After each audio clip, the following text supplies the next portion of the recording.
Hello friends, welcome to my YouTube channel. Friends, আজকে আমি একটা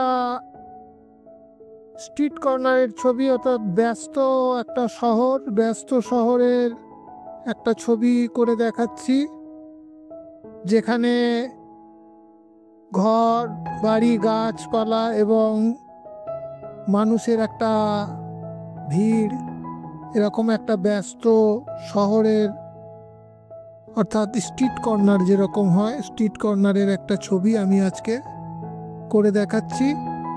প্রথমে ড্রয়িংটা করে নিতে হবে, তা আমি ড্রয়িংটা আস্তে আস্তে করছি।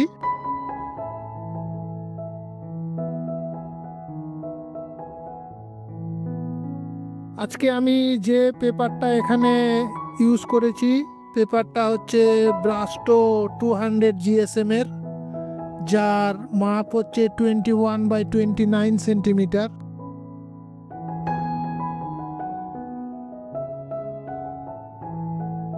প্রথমে বাড়ির ড্রয়িংগুলো করছি। দেখতে হবে যে প্রথমে আমি যে ডান পাশের বাড়িটা করলাম, এটার হাইটটা একটু বেশি করতে হবে, কারণ এটা সামনের বাড়ি।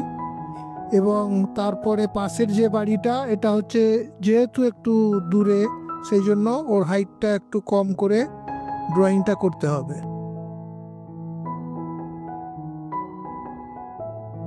মাঝে এখানে একটা ট্রি,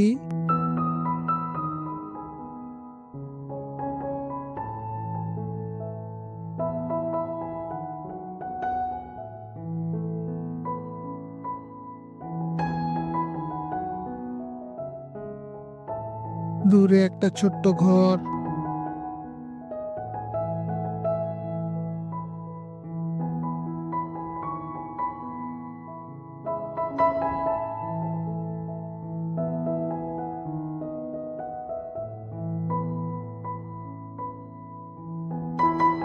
আর কিছু নেই এখানে। ওই কিছু ফিগার, মানুষের চলাফেরা, ব্যস্ততা বোঝানোর জন্য যেটা এখানে ফিগারগুলোকে করে দিচ্ছি।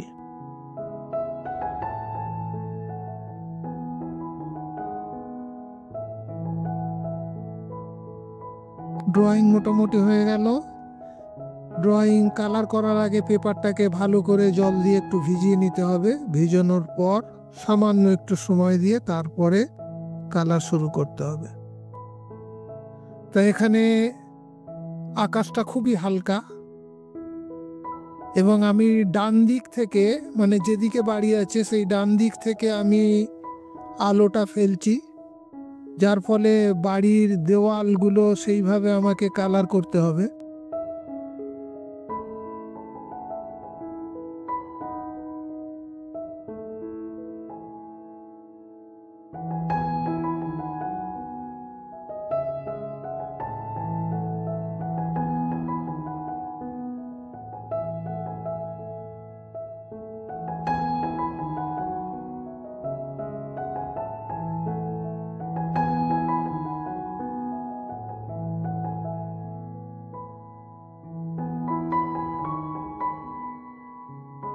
এখানে আমি ব্লুইশ কালারটা ইউজ করলাম, তার কারণ হচ্ছে যে একটা বাড়ি, তারপরে সেকেন্ড বাড়ি যেটা আছে সেখানে তার দেওয়ালটা বোঝানোর জন্য, অর্থাৎ দুটো ডিফারেন্স করার জন্য ওখানে একটু ডার্ক কালার দিয়ে দিলাম, যেটা পরবর্তীকালে যখন ফিনিশ করব তখন বোঝা যাবে।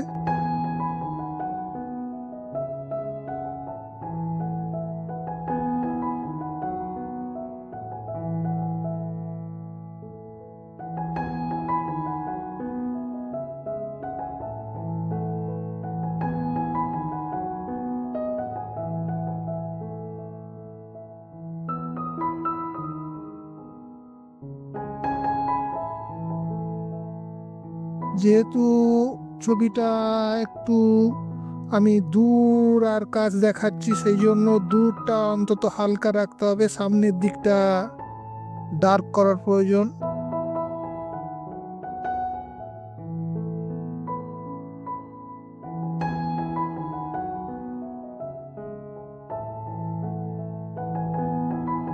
গাছের পাতাগুলোকে খেয়াল রাখতে হবে, খুব হালকার উপর টোন দিতে হবে।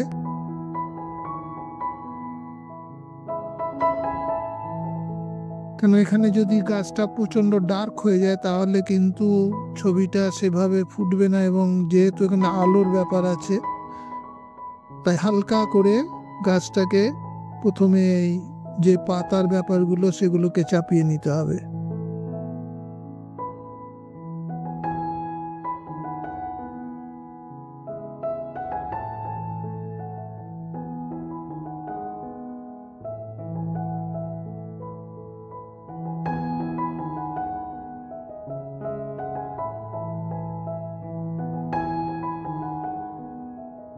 পিছনে একটা ব্লুইশ জঙ্গল, সবসময় জঙ্গল যে গ্রিন হতে হবে তার কোনো এ নেই। ছবির ক্ষেত্রে কিছু কিছু জায়গায় এই ধরনের কালার ফেলতে হয়।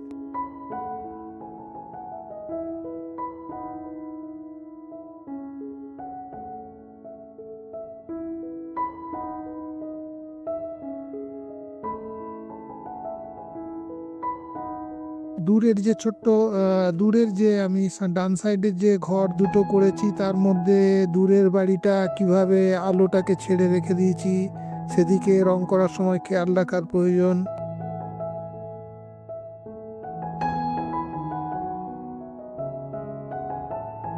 এবার কাণ্ডটাকে চাপানোর সময় খেয়াল রাখতে হবে তার ডান দিকটা যেহেতু আলো, বাঁ দিকে একটু ডার্ক হবে, এবং গাছের কাণ্ডের মধ্যে একটা কালার ভেরিয়েশন থাকবে। নানা রকমের কালার দিয়ে আমি গাছটাকে চাপাচ্ছি, সবসময় এক ধরনের কালার গাছে থাকে না, এটা খেয়াল রাখা দরকার।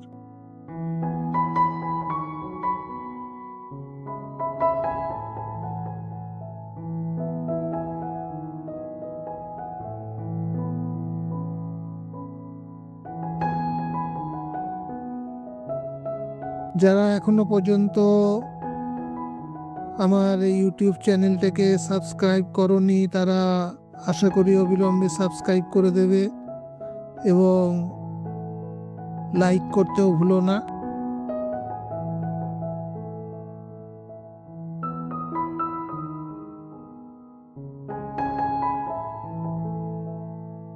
এ কালারটা দিলাম তার কারণ হচ্ছে গাছের একটা শ্যাডো জমিতে পড়েছে।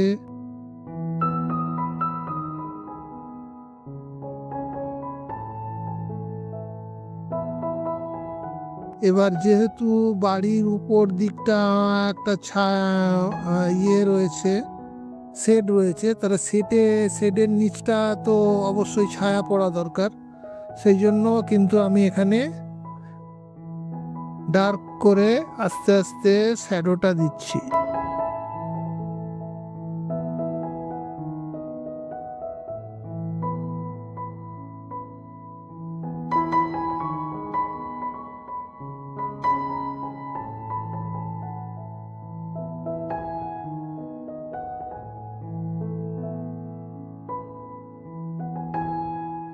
এই ধরনের এই যে কালারটা চাপাচ্ছে, এখানে কালারটা চাপানোর কারণ হচ্ছে যেহেতু এখানে গাছ আছে সেই জন্য তার একটা শ্যাডো বাড়ির উপর পড়তে পারে।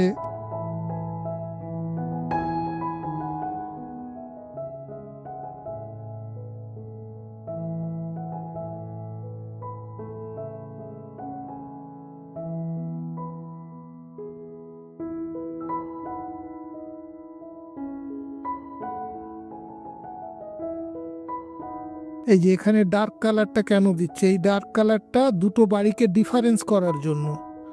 অর্থাৎ একটা বাড়ির পাশে আর একটা বাড়ি আছে, সেখানে দুটো বাড়িকে ডিফারেন্স করার জন্য পেছনের বাড়ির যে দেওয়ালটা সেই দেওয়ালটা এখানে একটু ডার্ক করতে হবে।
দেখো কিভাবে আস্তে আস্তে পরের টোনগুলো দেওয়ার ফলে বাড়িটা কিভাবে আস্তে আস্তে বেরিয়ে আসলো।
এবারে ফিগারগুলোকে মাল্টি কালারের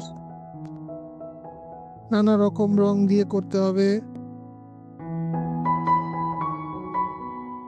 ফিগারগুলো করার পর গাছের যে শ্যাডো পার্টটা অর্থাৎ বাঁদিকে যে ওর একটা অন্ধকার ভাব আছে, সেই অন্ধকার ভাবটাকে রাখার জন্য কিছু ডার্ক কালার ইউজ করতে হবে। এখানে ডার্ক কালার বলতে একটু প্রুশিয়ান ব্লু সঙ্গে একটু বার্নসাইনা ব্ল্যাক,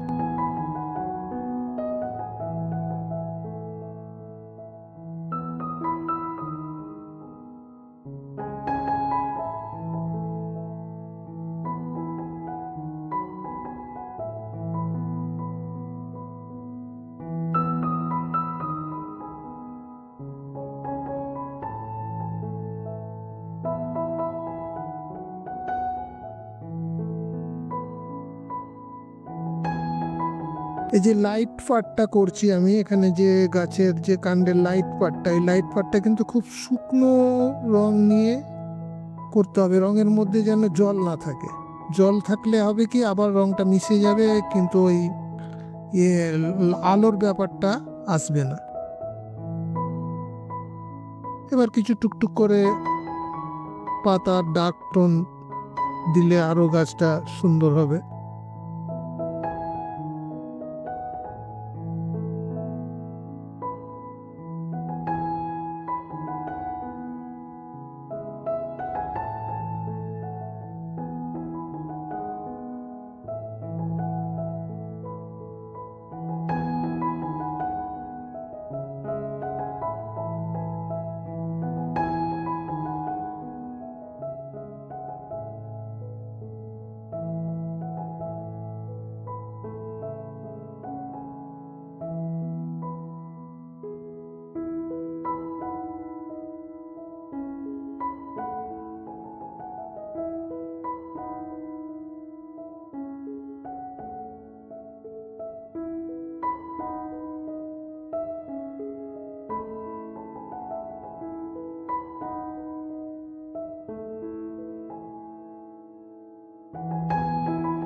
সামনে যত ডার্ক হবে দূরটা তত সুন্দর বোঝা যাবে, সেই জন্য সামনের দিকে আমি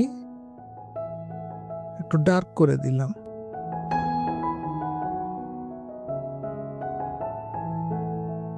দেখো দুটো ঘর করার পর এবার বাড়ি দুটোর ডিফারেন্স দেওয়ালটা কেমন বোঝা যাচ্ছে।